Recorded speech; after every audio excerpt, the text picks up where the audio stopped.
멕시코에는 유명한 조각가가 하나 있습니다. 이 사람은 지저스 가르샤라고 합니다. 아주 촉망받을 뿐만 아니라 유명한 조각가가 되겠습니다. 어느 날 직접 자기가 조각하고 싶은 대리석을 얻기 위해서 채석장으로 갔습니다.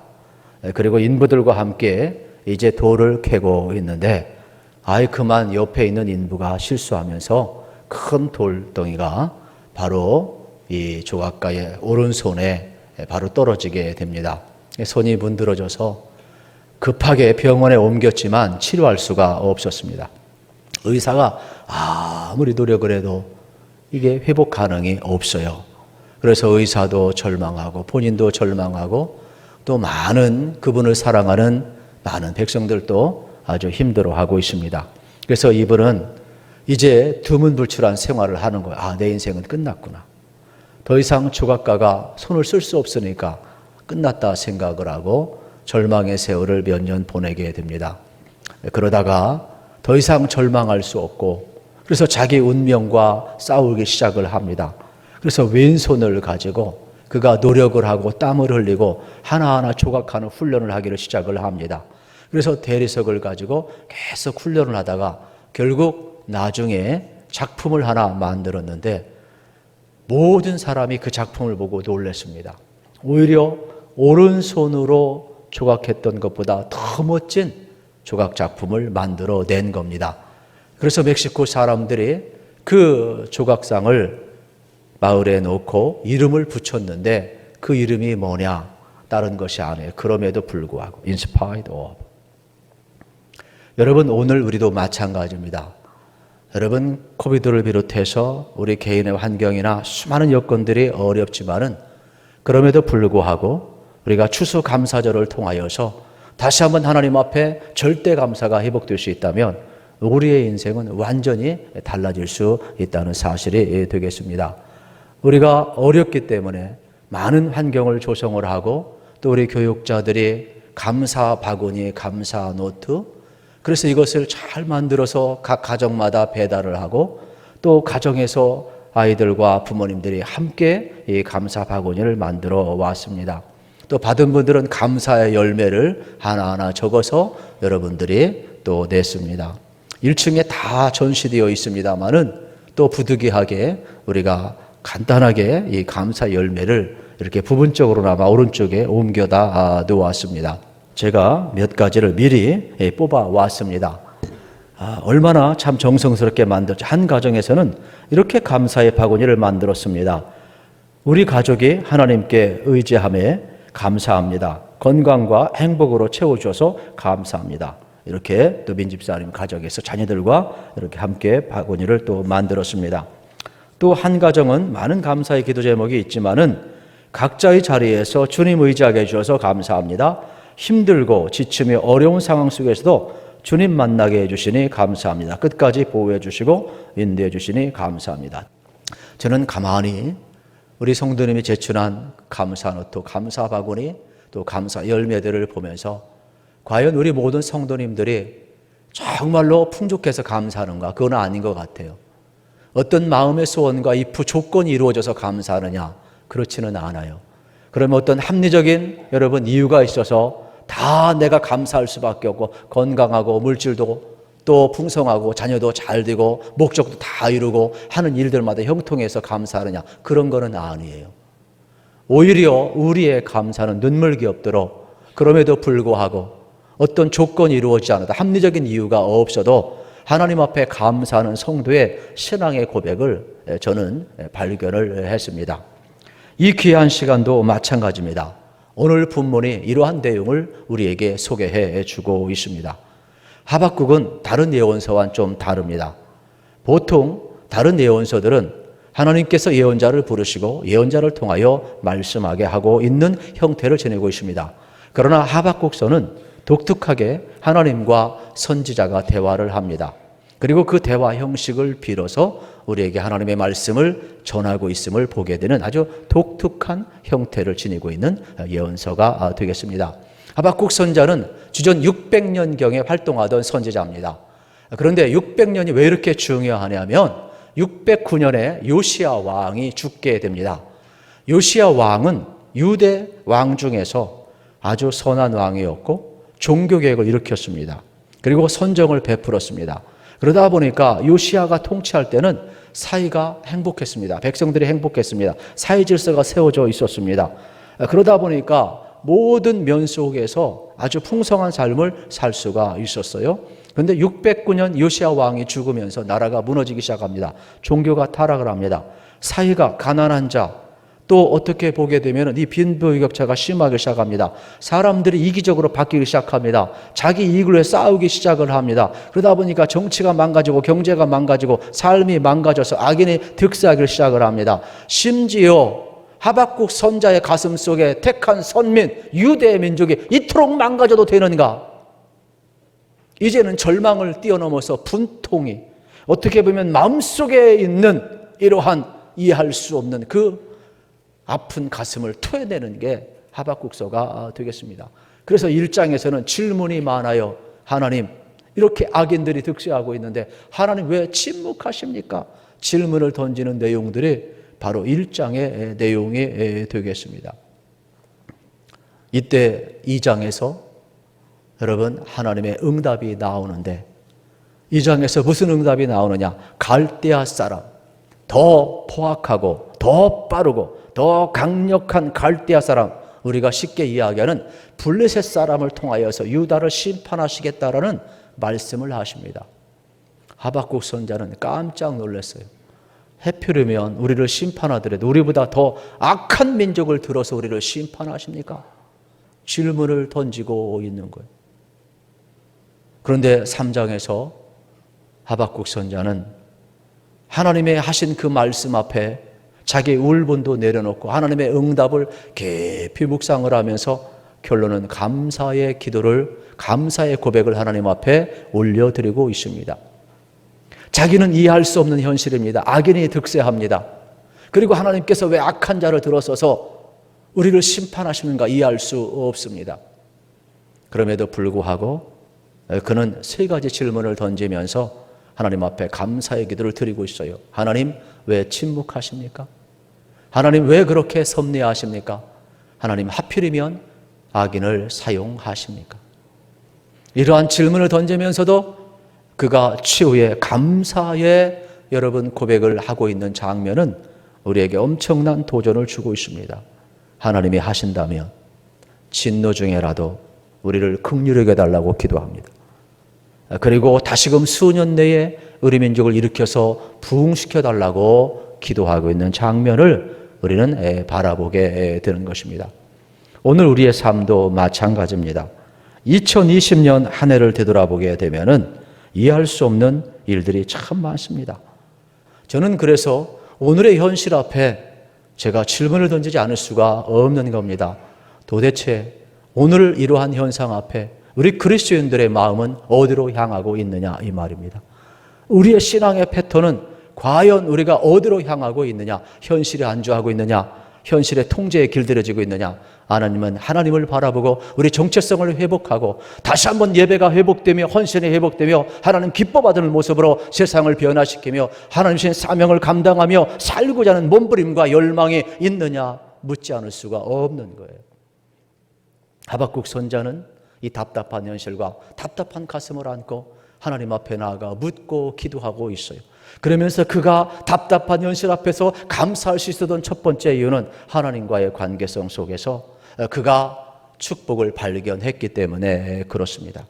19절 말씀에 보면 이러한 내용이 나옵니다. 같이 읽겠습니다. 주 여호와는 나의 힘이시라. 나의 발을 사슴과 같게 하사 나를 높은 곳으로 다니게 하시리로다. 아멘. 주 여호와가 나의 힘이랍니다. 여러분, 사람에게 힘이 되는 게 뭡니까? 물질 아닙니까? 물질이 있으면 사람은 힘을 얻습니다. 자기 목적을 이루고 명예를 이루고 지위를 이루고 권력을 갖게 되면 여러분 힘을 얻습니다. 왜 사람들이 세상에 나가 있도록 몸부림을 칩니까? 힘이 되는 걸 얻기 위해서 그렇습니다. 왜 직장 생활합니까? 왜 활동을 합니까? 왜 모든 관계를 갖습니까? 힘을 얻기 위해서 그렇습니다. 그런데 여러분 어떻습니까? 우리가 왜 힘 빠집니까? 건강 잃으면 힘 빠집니다. 돈 없으면 힘 빠집니다. 명예 실추되면 힘 빠집니다. 여러분 직장 잃어버리면 힘 빠집니다. 관계 깨지면 힘 빠집니다. 그러면 우리 한번 생각해 보십시다. 여러분 지금 하박국 선지자는 왜 여호와가 나의 힘이라고, 나의 힘이 되신 여호와를 지금 바라보며 부르짖고 있느냐 이 말입니다. 오늘은 기억을 해야만 합니다. 하박국 선지자는 철저히 자기가 힘이라고 여겼던 나라도 바벨론에서 망한다는 하나님의 예언의 말씀을 듣습니다. 자기가 힘이라고 믿었던 무화과 나무도 포도나무도 감람나무도 여러분 소도 양도 여러분 밭의 모든 소철도 아무것도 없는 상황 속에서 결국 나에게 힘은 뭐냐? 여호와가 나의 힘이라는 것을 발견하게 되는 겁니다. 그러면 아무것도 없어도 하나님과 나와의 관계가 바로 되며 하나님을 아버지라고 부를 수 있고 하나님이 나의 하나님이고 내가 그의 백성이라면 얼마든지 이러한 상황 속에서도 하나님이 힘임을 분명히 깨달은 겁니다. 자기가 힘이라고 이제 했던 것 사라져 보니까 힘 빠지거든.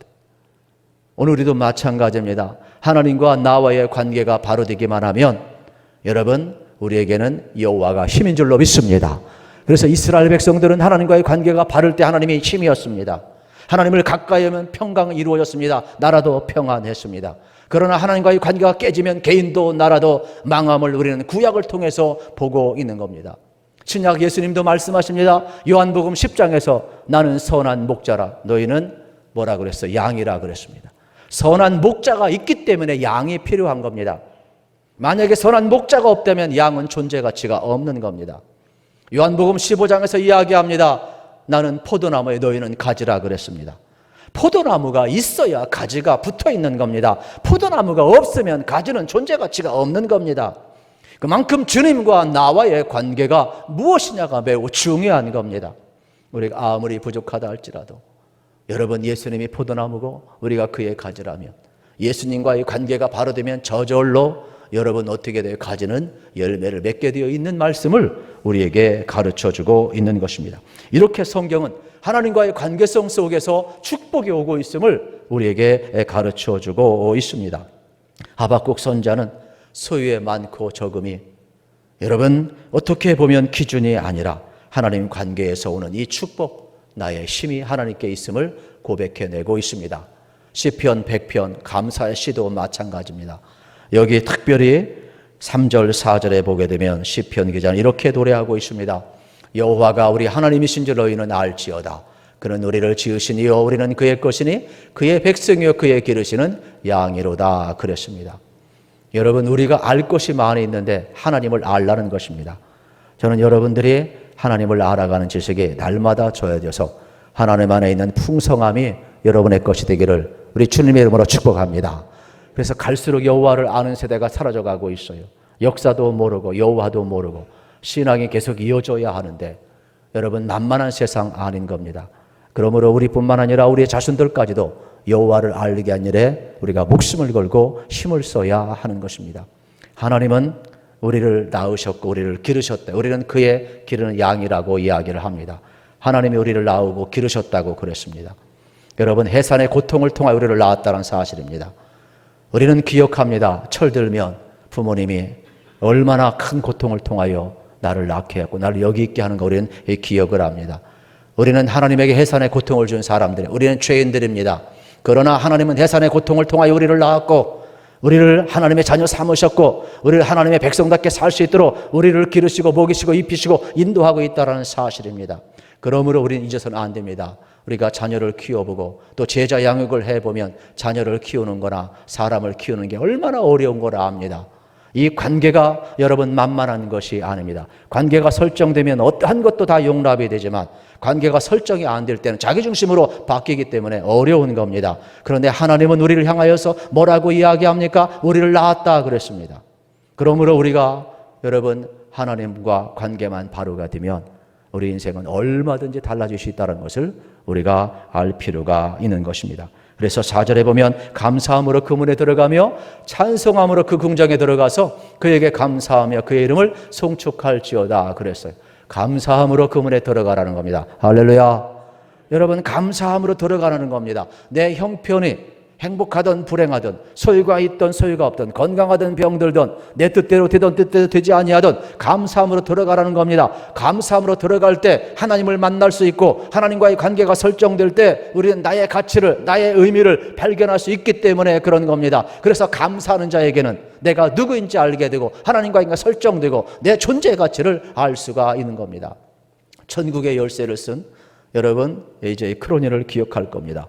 이분은 영국의 의사였습니다. 이분은 아주 주님의 마음을 갖고 있는 사람이기 때문에 가난한, 어떻게 보면 이제 광촌에 가서 그는 이제 봉사를 하면서 또 많은 사람을 치료를 해주고 있습니다.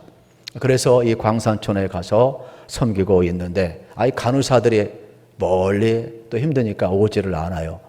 그런데 어느 날 나이 많은 아주 노련한 간호사가 와서 얼마나 기뻤는지 몰라요. 그런데 이분은 일할 때마다 늘 웃으면서 일을 해요. 기쁨으로 일을 해요. 자기 시간 오버해서 다 일을 하는 거예요. 자기 일처럼 하는 거예요. 너무나 고마워가지고 크론이라는 원장님이 이분을 조사해 보니까 이분이 대단한 분, 이분이 참 대단한 간호사인데 누명을 써가지고 밀려서 한직역까지 밀려온 거예요. 그런데 이렇게 일을 잘해요. 기쁘게 일을 하고. 그래서 어느 날 이 간호사를 위로하기 위해서 이렇게 이야기하면, 간호사님, 제가 알기로는 간호사님 이력을 보니까 참 대단한 분이시네요. 이렇게 누명을 쓰고 여기까지 와서 일하는 모습을 보면서 사람은 몰라주고 당신에게 누명을 쓰는지 몰라지만 하나님은 당신이 얼마나 가치 있는 것을 알 겁니다 라고 이야기를 했어요. 그런데 이 간호사가 이렇게 이야기합니다. 원장님, 억울할 거 없어요. 제가 가치 있는 존재라는 것을 하나님이 아신다면 그것으로 족하지 않겠습니까? 이 크로니 원장은 깜짝 놀랐어요. 하나님만 알아준다면, 사람이 알아주지 않는다 할지라도 나의 길을 걸어가겠다라는, 환경을 보지 않고 사람을 보지 않고 철저하게 하나님만이 나를 알아준다면 나는 나의 삶의 길을 걸어가는 이 간호사를 보면서 그런 엄청난 영감을 받습니다. 그리고 그 후에도 많은 저서를 써서 여러분 출판을 하게 되는데, 주제가 대부분 뭐냐? 고독이라는 거예요. 우리 인생은 고독할 수 있어요. 사람 앞에 오해받을 수 있어요. 사람이 안 알아줄 수 있어요. 그러나 하나님이 나의 가치를 안다면 내가 살아야 될 이유가 있고, 내 사명, 충성되게 끝까지 감당할 수 있는 이유가 있는 거예요. 오늘 저는 여러분들이 하나님이 여러분을 사랑하시고 하나님이 여러분 한 분 한 분의 가치를 알고 있다는 것을 확신하신다면 여러분의 사명의 길 감사하면서 끝까지 걸어가시기를 우리 주님의 이름으로 축복합니다. 두 번째는, 하박국 선자는 믿음의 눈으로 현실을 바라보았기 때문에 감사할 수가 있어요. 오늘 본문 말씀을 다 같이 한번 합독합니다. 비록 무화과 나무가 무성하지 못하며 포도나무에 열매가 없으며 감람나무에 수출이 없으며 밭에 먹을 것이 없으며 우리의 양이 없으며 외양간에 소가 없을지라도 나는 여호와로 말미암아 즐거워하며 나의 구원의 하나님으로 말미암아 기뻐하리로다. 아멘. 여러분, 하박국 선자의 고백이 정상입니까? 정상 아닙니다. 무화과 잎이 무성치 못하는데 어떻게 감사가 됩니까? 그러나 여러분, 포도나무에 열매가 없고 감람에 소출이 없고, 여러분 우리의 양이 없고 외양간에 소가 없어도 밭에 소출이 없어도 뭐라고 이야기합니까? 나는 여호와를 인하여 감사한대요. 이건 육신의 눈이 아닙니다. 믿음의 눈입니다. 영적인 눈이 뜨인 겁니다. 사람은 사물을 볼 때 세 가지 차원에서 사물을 본다고 합니다. 첫째는 환경의 눈으로 사물을 보는 겁니다. 두 번째는 마음의 눈으로 사물을 보는 겁니다. 세 번째는 믿음의 눈으로 사물을 보고 있는 겁니다. 지금 하박국의 상황은 환경적으로 보면 아무것도 없습니다. 감사할 수가 없어요. 마음의 눈으로 보면 비통한 겁니다. 비참한 겁니다. 그런데 이러한 환경의 눈이 아니라, 마음의 눈이 아니라 이러한 비참한 현실 앞에서도 믿음의 눈이 뜨여서 나는 여호와로 인하여 기뻐하며 감사하겠다라고 말씀하고 있잖아요. 저는 이 감사가 오늘 우리의 감사가 되어야 되겠다. 그래서 예배하는 여러분들에게 하나님께서 은혜를 주셔서 믿음의 눈이 뜨이기를 우리 주님의 이름으로 축복합니다. 오늘 우리도 마찬가지예요. 여러분, 이 하박국 선지서 전체를 보게 되면은 나는 여호와로 인하여 기뻐하겠다, 감사하겠다 그러거든요. 그러면 여호와로 인하여라는 말은 여호와 때문이 아니라 여호와 안에서라는 말이에요. 그러면 여호와 안에서라는 말은 성경에서 여호와 이름을 부를 때는 두 가지 의미가 있어요. 하나는 여호와는 하나님 아닙니까? 스스로 계신 분이라는 거예요. 두 번째는 여러분 여호와로 인하여 이 말은 하나님의 신실함 때문. 그 신실함이 뭐냐? 언약을 맺으시고 이루시는 하나님 때문에 감사한다라는 거예요. 그래서 하박국 3장 오늘 1절부터 여러분 제가 끝까지 읽어야 되지만 17절 18절만 택했지만 앞부분에 보게 되면은 이러한 내용이 나와요. 하나님이 이스라엘을 택하시고 애굽에서 나오게 하시고 광야 40년을 걷게 하셨을 때 이스라엘 백성이 얼마나 배은망덕했어요. 그런데 왜 이스라엘 백성 가나안까지 이끌어가고 선민으로 세워주셨어요? 스스로 계신 하나님이 그들을 부르시고 택하시고 언약을 맺었기 때문에 하나님의 신실하심 때문이에요.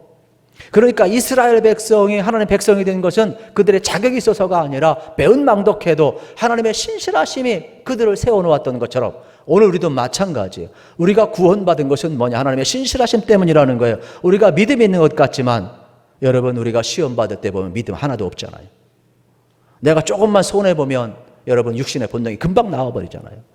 이런 배은망덕한 우리들 오늘 저도 그렇고 여러분도 그렇고 예배할 수 있는 은혜가 어디에 있어요? 하나님의 신실하심 때문이라는 것. 믿음의 눈이 뜨여야 내가 오늘 예배자로 설 수 있는 것, 오늘 내가 그리스도인으로 살아갈 수 있는 것, 나의 불의가 있음에도 불구하고 그리스도의 보혈의 피로 씻어주시고 우리를 새롭게 하시며 새 마음 주시고 새 영 주시어서 하나님을 예배할 수 있도록 이끌어 가시는 것은 뭐냐? 하나님의 신실하심이 있다라는 거예요. 그걸 볼 수 있는 사람은 만입이 있어도 감사할 수밖에 없다라는 거예요. 그래서 오늘 우리가 하나님 앞에 이렇게 추수감사절을 드릴 수 있는 것은 하나님의 신실함 때문임을 지금 하박국 선자는 우리에게 고백하고 있는 것입니다. 저는 오늘도 여러분 개인도 우리 교회도 우리 민족도 하나님이 신실하셔서 붙들고 있음을 기억하시면서 믿음의 눈이 꼭 뜨이기를 우리 주님의 이름으로 축복합니다. 물론 우리 인생길 걸어가면서 여러분 힘들 때도 있어요. 그러나 중세에 보면은 이런 게 있습니다. 오늘 수도사의 글에 보면은 이러한 메모가 남겨 있어요. 감옥과 수도원의 차이점이 뭐냐? 환경적으로는 똑같아요. 다 조용해요. 그런데 수도원은 천국이고 감옥은 지옥이래요. 왜 그러느냐? 감옥은 하루 불평으로부터 시작되고 지옥이고 수도원은 노동을 하지만은 하루 감사로 시작하기 때문에 천국이래요. 그러면서 이 무명의 수도사의 글에는 이렇게 멘트를 써놨어요. 수도원이라 할지라도 불평으로 시작하면 지옥이 될 것이고 감옥이라 할지라도 감사로 시작하면 천국으로 바뀔 것이라는 거예요. 그러므로 우리가 천국 생활하는 것은 환경이 아닙니다. 여건이 다 갖춰 있어야 되는 것이 아닙니다. 마음이 문제인 거예요. 오늘 우리 손에 잡히는 것도 없어도 우리 귀에 들리는 것도 없어도 여러분 우리의 삶 속에 이루어지는 것도 없어도 바랄 수 없는 중에 우리가 바랄 수 있다면 얼마나 좋겠어요. 저는 오늘 추수감사절을 통하여서 여러분들이 감사의 신앙, 이 그럼에도 불구의 신앙이 회복되어서 하나님의 은혜를 영원토록 누리기를 축복합니다. 연세 세브란스 병원 심장동 병원에 가보면 한 시가 걸려 있습니다. 여러분들 다 보신 분도 있을 거예요. 제가 그 시를 여러분에게 소개를 하고자 합니다. 주님, 때때로 병들게 하심을 감사합니다. 인간의 약함을 깨닫게 해주시기 때문입니다. 가끔 고독의 수렁에 내던져 주심도 감사합니다. 그것은 주님과 가까워지는 기회입니다. 일이 계획대로 안 되어도 들어주시며 감사합니다. 그래서 나의 교만이 반성될 수 있습니다. 먹고 사는데 힘겨우게 하심을 감사합니다. 눈물로써 빵을 먹는 심정을 이해할 수 있기 때문입니다. 불의와 허위가 득세하는 시대에 태어난 것도 감사합니다. 하나님의 의가 분명히 드러나기 때문입니다. 땀과 고생의 잔을 맛보게 하심을 감사합니다. 그래서 주님의 사랑을 깨닫기 때문입니다. 주님 감사하신 마음 주심을 감사합니다. 우리는 가능성이 있습니다.